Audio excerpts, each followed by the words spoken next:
Hello friends, मैं हूं Yogesh. Welcome back to my channel. दोस्तों, हमारी राजस्थान की अमेजिंग जर्नी ख़त्म होती है। कितने सारे हिस्टोरिकल फोर्ट्स, पैलेसेस और ऐतिहासिक कहानियों से भरा था हमारा ये सफ़र। हर शहर में एक अलग रंग था, एक अलग चार्म थी। जहाँ जैसलमेर के सोने के रेतीले टीले, बीकानेर की शानदार हवेलियाँ, और अब हम निकल चुके हैं अपने अगले डेस्टिनेशन की तरफ। अब गेस करिए हम कहाँ हैं। अब हम आ गए हैं उत्तर प्रदेश में। हमारा अगला पड़ाव है आगरा। और वैसे तो आगरा सबसे ज़्यादा ताजमहल के लिए जाना जाता है, लेकिन हम अपना आगरा का सफ़र एक खास जगह से शुरू कर रहे हैं, वो है फतेहपुर सीकरी।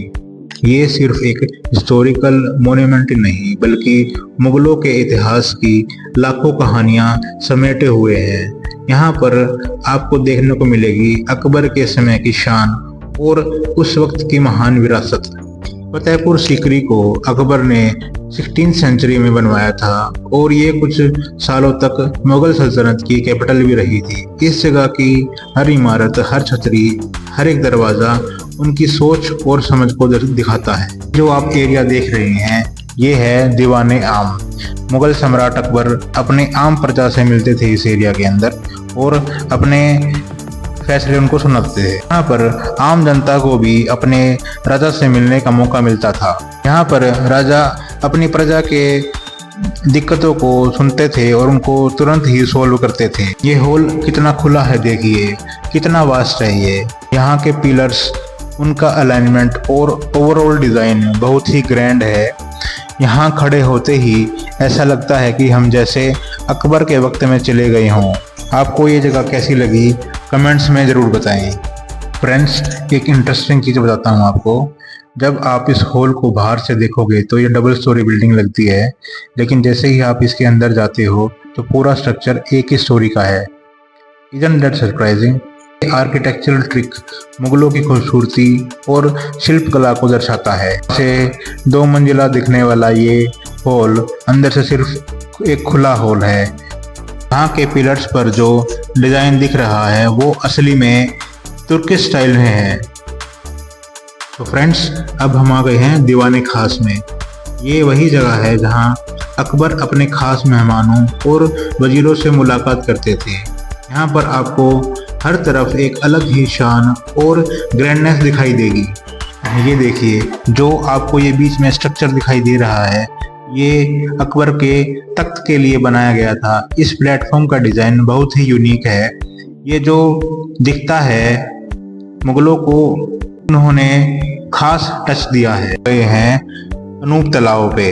ये एक बहुत ही यूनिक वाटर स्टोरिंग फैसिलिटी है जो अकबर के समय में रॉयल कॉन्सर्ट्स और डिस्कशंस के लिए यूज़ किया जाता था। यहाँ पर बैठकर सब लोग संगीत और कला का आनंद लेते थे। इस तालाब की खासियत यह है कि ये चारों तरफ से 4 पाथवे से कनेक्टेड है और जो इसे एक सेंटर प्लेटफॉर्म से मिलाता है। कहते हैं अकबर यहाँ बैठकर तानसेन जैसे महान कलाकारों का संगीत सुनते थे। तानसेन के राग यहाँ पर गूंजते थे और इस तालाब के पानी में उसकी आवाज़ की गूंज सुनाई देती थी। यहाँ पर जो एक खास चीज़ नोट करने वाली है वो है ये रेड स्टोन। इस महल के चारों तरफ रेड सैंडस्टोन यूज़ किया गया है जो एक रॉयल और एक मैजेस्टिक लुक देती है। इस लाल पत्थर का इस्तेमाल मुगलों ने पूरी फतेहपुर सीकरी में किया है। ये पत्थर राजस्थान से लाए गए हैं जो इस जगह के साथ एक स्ट्रॉन्ग रीजनल कनेक्ट भी बनाता है। इस लाल रंग के पत्थर को देखकर आपको एक रिचनेस और ग्रैंड्योर महसूस होता होगा। ध्यान से देखिए पत्थर को किस तरह से तराशा गया है, एकदम स्मूथ और प्रिसाइज फिनिशिंग। मुगलों ने इस रेड सैंडस्टोन का यूज करके अपनी इमारतों को एक शानदार और टाइमलेस अपीयरेंस दिया है। ये रेड सैंडस्टोन ना सिर्फ एस्थेटिकली ब्यूटीफुल है, बल्कि ये पत्थर बहुत मजबूत और ड्यूरेबल भी होता है।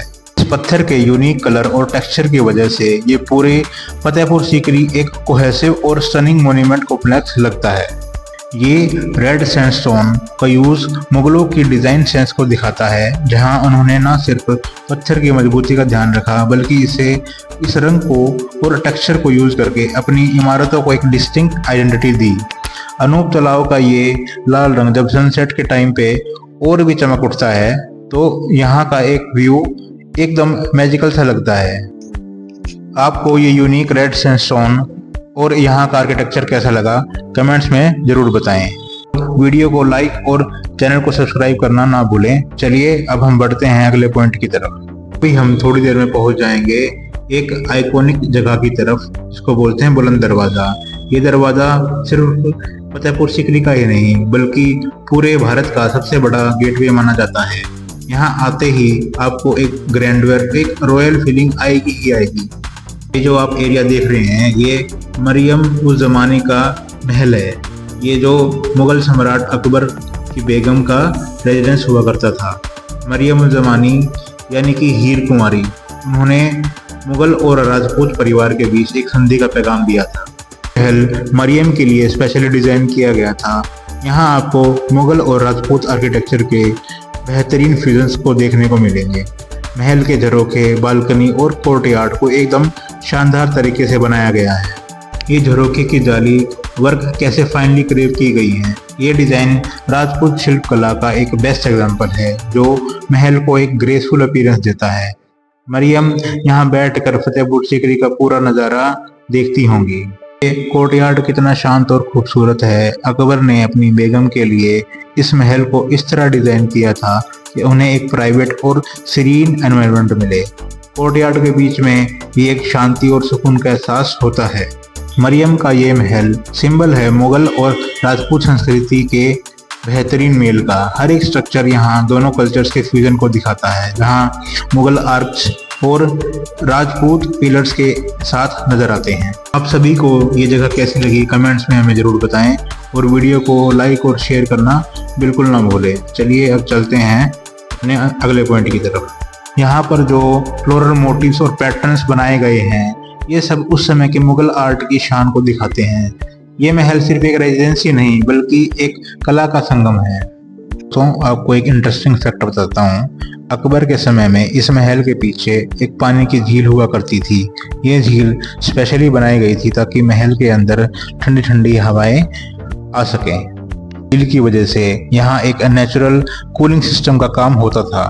जब भी गर्मी बढ़ जाती थी झील से ठंडी हवा महल के अंदर घुसकर एक सुकून और शांति का एहसास दिलाती थी। अकबर ने यहाँ अपनी वाइफ के लिए इस चीज का भी पूरा ध्यान रखा था। समझ रहे हैं ना आप। इस झील ने ना सिर्फ महल के टेम्परेचर को कंट्रोल किया बल्कि एक सुखद और प्लेजेंट एटमॉस्फेयर भी क्रिएट किया। जब यहाँ से ठंडी हवा महल के अंदर जाती थी तो पूरा महल एक नेचुरल एसी की तरह काम करता था।